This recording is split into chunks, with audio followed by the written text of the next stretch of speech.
प्यारे बच्चों, विभिन्न बच्चों के रिक्वेस्ट पर इंग्लिश इलेक्टिव का मॉडल सेट 3 का आंसर आप लोगों को इस वीडियो के माध्यम से बताऊंगा। मेरा इंग्लिश कमज़ोर है, इसीलिए हम इसका हिंदी में आंसर आप लोगों को बताएंगे, जबकि यहाँ आपको डिस्प्ले पर इंग्लिश में आंसर दिख जाएगा। आप लोग का भी यदि इंग्लिश ठीक है तो आप लोग इसको नोट करके याद कर लीजिए। अपने चैनल इकोनॉमिक्स प्लस पर नए हैं तो चैनल को सब्सक्राइब कर लें और बेल आइकन को ज़रूर दबा लें। तो चलिए हम लोग आज कुछ नया सीखते हैं। सेट 3 का सेक्शन ए में है कि इस गद्यांश को पढ़ना और इससे जुड़े सवाल के आंसर देना है। तो ये कहानी कह रहा है, हम में से बहुत से लोग मानते हैं कि छोटा का अर्थ है महत्वहीन। हम मानते हैं कि छोटे कार्यों का विकल्पों का हमारे जीवन पर अधिक प्रभाव नहीं पड़ता। हम सोचते हैं कि केवल बड़ी चीज़ें, बड़े कार्य और बड़े निर्णय ही मायने रखते हैं। लेकिन जब आप सभी महान लोगों के जीवन को देखते हैं तो आप देखेंगे कि उन्होंने अपने चरित्र का निर्माण छोटे छोटे फैसलों, छोटे छोटे विकल्पों और छोटे छोटे कार्यों से किया है, जो वे हर दिन करते थे। उन्होंने चरण दर चरण या दिन प्रतिदिन के दृष्टिकोण के माध्यम से अपने जीवन को बदल दिया। उन्होंने अपनी अच्छी आदतों को परिपक्व और पोषित किया और अपनी बुरी आदतों को एक बार में एकदम आगे बढ़ाया। यह उनके दिन प्रतिदिन के छोटे छोटे फैसले थे जो लंबे समय में ज़बरदस्त बदलाव लाए। वास्तव में व्यक्तिगत विकास और चरित्र निर्माण के मामलों में रातों रात सफलता जैसी कोई चीज़ नहीं होती है। विकास हमेशा चरणों की अनुक्रमिता श्रृंखला के माध्यम से होता है। विकास के लिए एक जैविक प्रक्रिया। जब हम बच्चों को बड़े होते देखते हैं तो हम इस प्रक्रिया को काम करते हुए देख सकते हैं कि बच्चा पहले रेंगता है, फिर खड़ा होता है और फिर चलता है और अंत में दौड़ता है। प्राकृतिक दुनिया में भी यही सच है। पहले मिट्टी की जुताई करनी चाहिए और फिर खेत को बोना चाहिए। इसके बाद उसे पानी और धूप से पोषित किया जाना चाहिए और तभी यह बढ़ेगा, फल देगा और अंत में पकेगा और खाने के लिए तैयार होगा। तो बच्चों, ये तो गद्यांश था। अब इससे जुड़े सवाल हैं। पहला सवाल कहता है कि हम में से बहुत से लोग क्या मानते हैं। तो आंसर है, हम में से बहुत से लोग मानते हैं कि छोटा का अर्थ महत्वहीन। हम मानते हैं कि छोटे कार्यों और विकल्पों का हमारे जीवन पर अधिक प्रभाव नहीं पड़ता है। दूसरा क्वेश्चन कह रहा है, विकास की जैविक प्रक्रिया क्या है।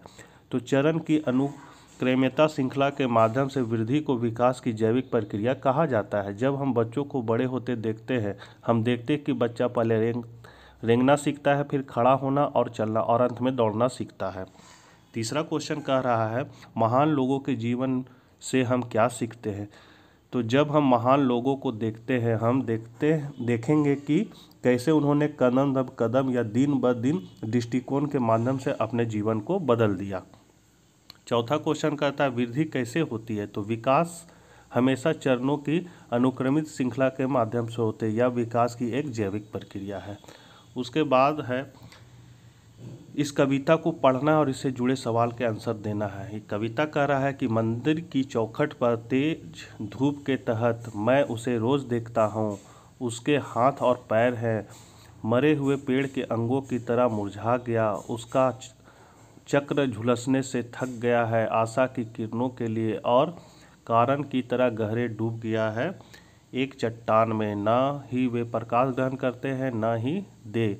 उनकी 3 गज की साड़ी 3 स्थानों में फटा है। उसका शरीर अवशोषित हो गया है। 60 साल की गंदगी, उसके उलझे हुए बाल, कृमि और जू का वास है। यहाँ और वहाँ कुछ काले दांत उसके खुले मुंह से पहरेदार के रूप में खड़े हो जाते हैं।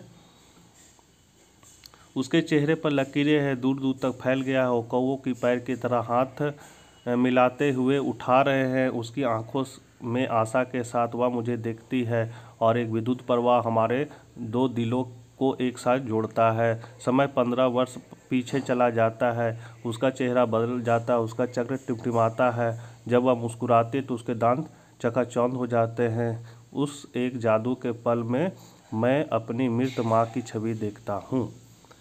तो ये आपका कहानी है।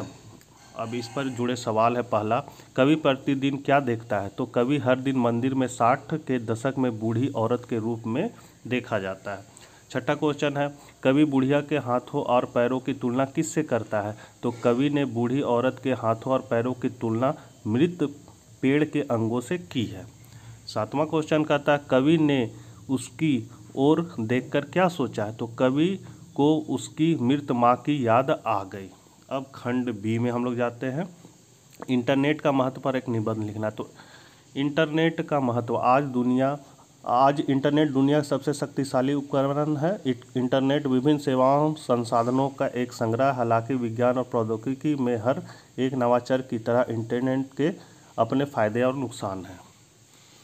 इंटरनेट ने हमारे दैनिक जीवन में एक महत्वपूर्ण भूमिका निभाई और वास्तव में यह हमें बहुत सारे फायदे लाता है। और सबसे पहले मैं संचार का उल्लेख करना चाहता हूँ। इंटरनेट का सबसे प्रमुख लक्ष्य हमेशा संचार रहा है, जिसमें हम ईमेल की सुविधा का लाभ उठा सकते हैं। हम अपने दोस्तों के साथ घंटों चैट कर सकते हैं। ऐसी सेवाओं की मदद से एक तरह से वैश्विक मित्रता स्थापित करना बहुत आसान हो गया है, जहां आप विभिन्न देशों की अन्य संस्कृतियों का पता लगा सकते हैं।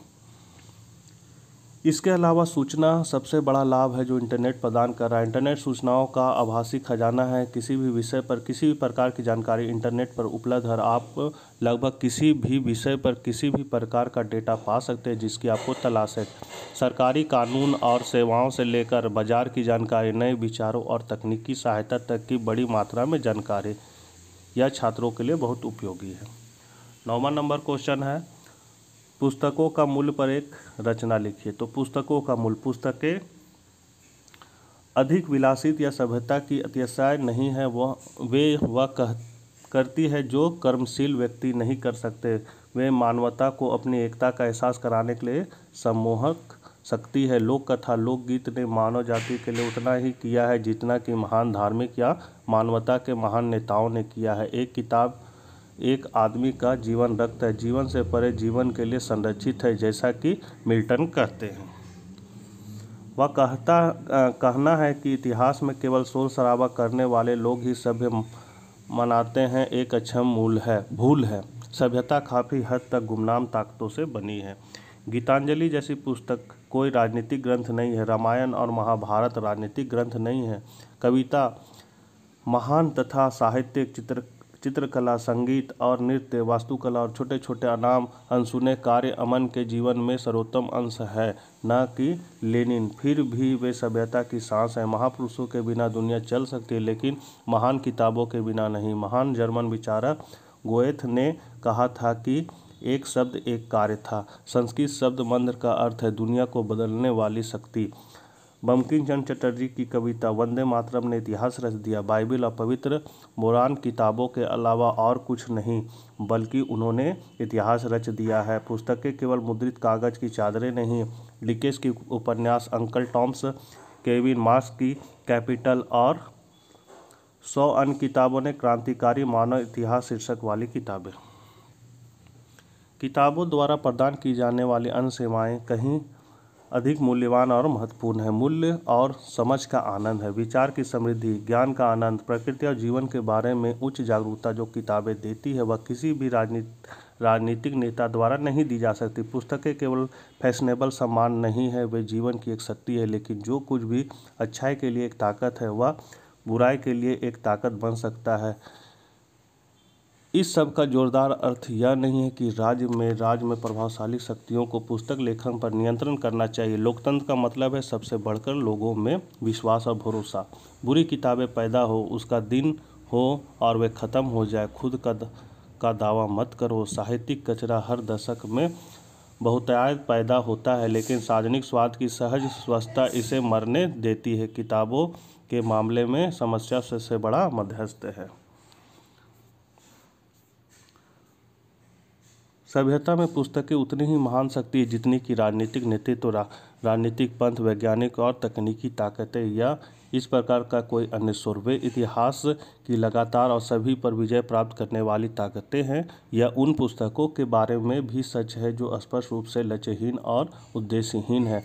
जीवन सब मार्क्सवाद और लेनिनवाद या माओवादी नहीं है। मानवतावाद साम्यवाद से भी बड़ा है। कोई भी विचारधारा हमें संपूर्ण मानवतावाद नहीं दे सकती है। 1000 फूल खिलने दो और अनगिनत किस्म की किताबें होने दो। मार्क्स और लेनिन हमें बहुत कुछ दे सकते थे और हमें बहुत कुछ दिया। वे सरल हमें जीवन के सभी मूल्य नहीं दे सके।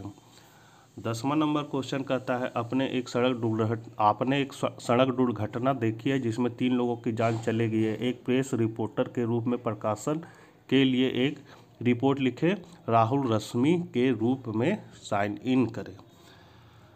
तो रांची 25 फरवरी 2022 इंडिया टुडे समाचार सेवा। रांची अब सुरक्षित शहर नहीं है। शहर की सड़कों पर आए दिन अलग अलग हादसों की खबरें आते रहती है। कल जिस भयानक सड़क दुर्घटना ने 4 मासूमों की जान ले ली वह लंबी सूची में एक अतिरिक्त है। एक स्कूल लेकिन विपरीत दिशा से आ रहे तेल टैंकर से टकरा गया। हादसा थाने के पास हुआ है। तेल टैंकर के चालक ने तीखा मोड़ लेने की कोशिश की, आमने सामने की टक्कर हो गई, स्कूल बस पलट गया। तेल टैंकर में आग लग गई। अधिकांश बच्चों को बचा लिया गया लेकिन कंडक्टर और एक स्कूली बच्चे की मौके पर ही मौत हो गई है। 10 छात्रों की मामूली चोटें आई है, उन्हें पास के अस्पताल में भर्ती कराया गया। 10 मिनट में दमकल की गाड़ी पहुंच जाती है लेकिन सड़क पर उड़े तेल से आग लग गई है। हजारों रुपये का नुकसान हुआ है। राहुल रश्मि, धारासी। 11 नंबर क्वेश्चन कहता है 1 सेंटीमीटर कहानी में ताओ यिंग और उसके बेटे के बीच क्या संघर्ष था। तो आंसर है ऐसा इसलिए है क्योंकि उसने अपनी माँ के दोहरे सौदे या धोखे को स्वीकार समझ लिया है। जब वह बाजार में एक बूढ़ी औरत द्वारा उसे स्केल किया गया तो वह उसकी ऊंचाई 1.11 मीटर होने पर आश्वस्त था। 1.10 मैट्रिक टन के बजाय। इस प्रकार झूठा, ठग, तर्कशील, असभ्य, देहाती और झगड़ालू की छवि ने उसकी माँ के लिए उसके मासूम दिमाग में अपना तार डाल दिया था। उसने भौहें उठाई, फंस गया और अपनी माँ से दूर भागने लगा। 12 नंबर क्वेश्चन कहता है क्या कवि का रवैया इस बात का प्रतिनिधित्व करता है कि औसत भारतीय मानव हिंसा और प्रकृति के प्रकोप दोनों के प्रति कैसा महसूस करता है। अपने विचार के समर्थन में कारण दीजिए।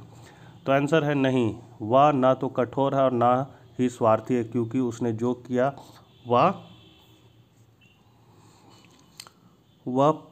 पुराने घर उर्फ अप्रचलित रीति रिवाजों, परंपराओं और संस्कृति की समीक्षा या विश्लेषण था और इस प्रकार उन्होंने अप्रासंगिक और अप्रचलित भोग को छोड़कर सही चीज़ों को चुना था। उत्पादक विचारों, किंवदंतियों और रीति रिवाजों का मुकाबला करें।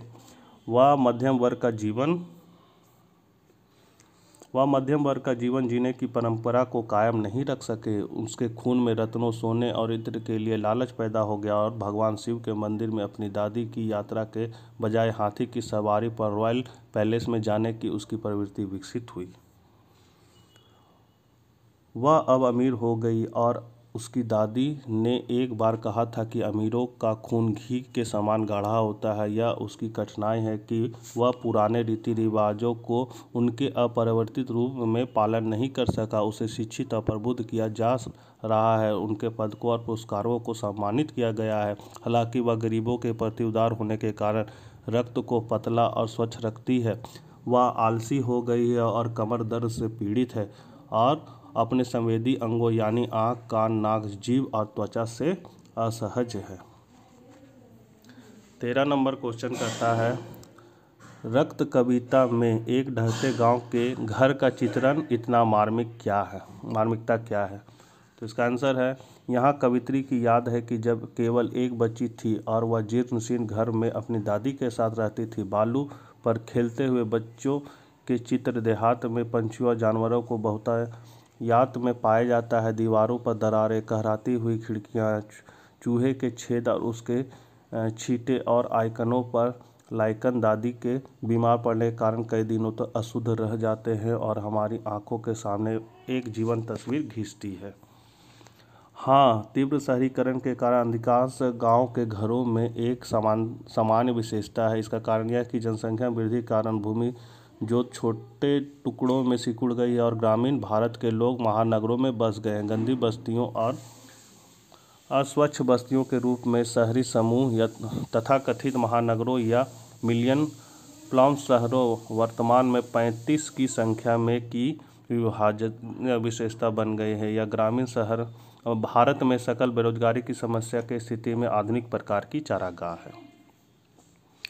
तो जी हाँ, कवित्री अपनी वास्तविक अनुभव से बोल रही है कि उन्होंने निर्जन गांव के चित्र बेखूबी खींचा है। दादी के सामने वादा करने के बाद वह खुद उस जीर्ण शीर्ण घर की मरम्मत नहीं कर पाई। अंत में वह अपने मन की उदास अवस्था में कहती है, मैंने तुम्हें पुराना घर गिरा दिया है, मैं क्षमा चाहती हूँ माँ की माँ, मैंने तुम्हारी आत्मा की तरह लूट ली है। एक फल में से एक गूदा और उसने अपनी चिता में फेंक दिया। इस प्रकार कवित्री ने वर्तमान में मेट्रो शहर में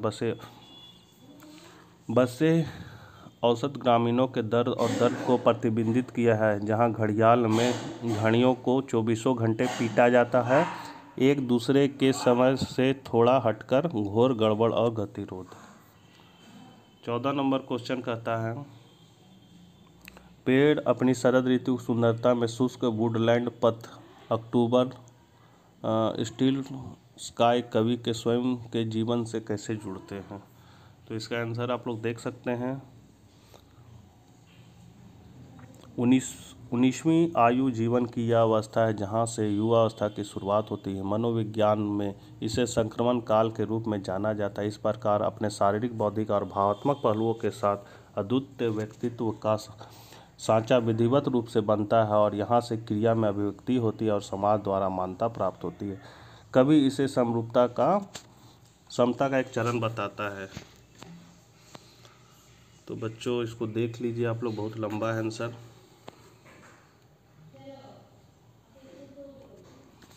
हम लोग 15 नंबर क्वेश्चन की ओर बढ़ते हैं। आज फिल्म निर्माण की दुनिया में कुछ खामियां क्या हैं। तो पहला खामी है, कलात्मक सृजन को आज व्यक्ति के स्थान पर स्थान दिया जा रहा है। फिल्म उद्योग में सभी कार्यकर्ताओं में सहविष्णुता, टीम भावना की कमी देखी गई है। कला अब सर्वशक्तिमान की पूजा के समान नहीं समझा जाता है। कलाकार आज अपने अलगाव, व्यक्तिपरकता और अपने व्यक्तिवाद को लगभग पवित्र मानता है। पांचवा है, अलगाववाद, व्यक्तिवाद और संयोगवाद की किताबों के तहत टीम भावना के नुकसान ने फिल्म उद्योग को एक कीट की तरह तबाह कर दिया है। 16 नंबर है, कविता से उदाहरण दे। पेड़ जो दर्शाता है कि महान कविता प्राकृतिक घटनाओं के करीब अवलोकन का परिणाम है। तो आंसर आप देख सकते हैं, इसको आप लोग नोट कर लीजिए।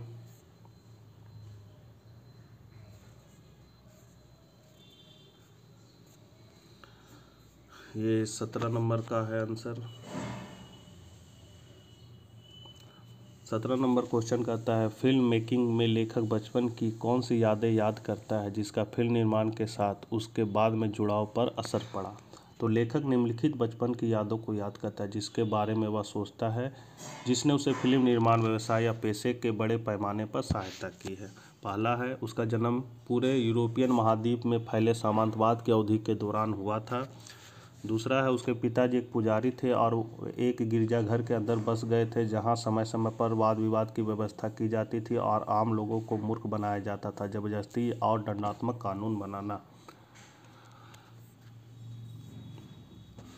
इसी तरह आप लोग देख सकते हैं आंसर यहाँ पर सेक्शन डी में है। दोनों में से किसी एक ग्रुप से आपको आंसर बनाना है। मीनाक्षी एक विशिष्ट भारतीय गृहिणी, प्रेमी, विनम्र और व्यवहारिक है, चर्चा करना है। इस पर 18 नंबर क्वेश्चन कर रहा है। तो आंसर आप लोग देख लीजिए, इसको नोट करके याद कर सकते हैं, मॉडल क्वेश्चन है।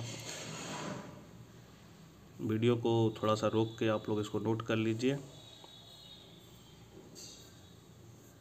तो तबीयत ठीक नहीं है इसीलिए बता नहीं पा रहे हैं हिंदी में, और एग्ज़ाम का समय भी नज़दीक आ गया है, इसीलिए मैंने झटपट आंसर बना के आप लोगों के सामने ये वीडियो उपस्थित कर दिए हैं ताकि आप लोग को नुकसान ना हो और आप लोग का इंग्लिश इलेक्टिव भी सही एग्ज़ाम चला जाए।